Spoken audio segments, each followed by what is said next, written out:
Logo a seguir, compeliu Jesus aos seus discípulos a embarcar e passar adiante dele para o outro lado enquanto ele despedia as multidões. E despedidas as multidões, subiu ao monte a fim de orar sozinho. Em caindo a tarde, lá estava ele só. Entretanto, o barco já estava longe, a muitos estádios da terra, açoitados pelas ondas, porque o vento era contrário. Interessante é saber que foi o próprio Jesus quem deu ordem aos seus discípulos para irem para o outro lado. Porventura não sabia ele o que estava previsto em meio àquela travessia? Após despedir das multidões, Jesus sobe ao monte a fim de ficar sozinho e orar ao Pai em secreto. E somente 9 horas depois, na 4ª vigília da noite, vai ao encontro dos seus discípulos andando por sobre as águas.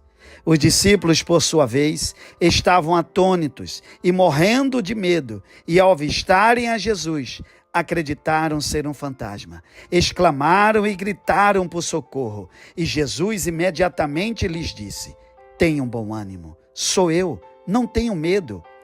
O desespero era grande, eles lutavam pelas suas próprias vidas.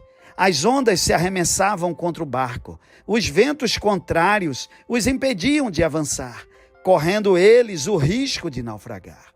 Disse Pedro a Jesus: se és tu mesmo, manda eu ir ter contigo andando por sobre as águas. E Jesus lhe disse: vem.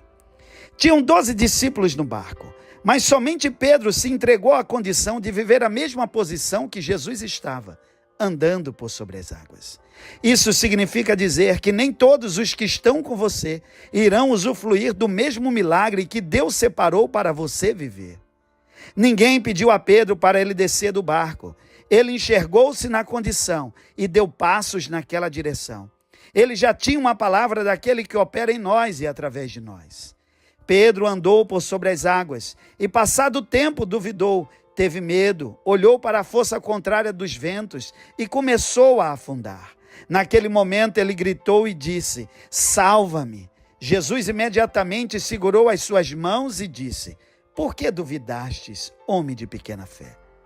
Não tire os olhos da visão. Você já tem uma palavra. Vem. Jesus espera que você ande ao seu lado. O medo, a frustração, a incapacidade são apenas vozes do passado. Acredite, mova-se por fé na direção do seu futuro. Você não vai mais afundar. Jesus já está ali a esperar. Somente os que acreditaram e se lançaram foram os que não duvidaram, enxergaram o futuro e viveram o seu milagre. Que Deus te abençoe.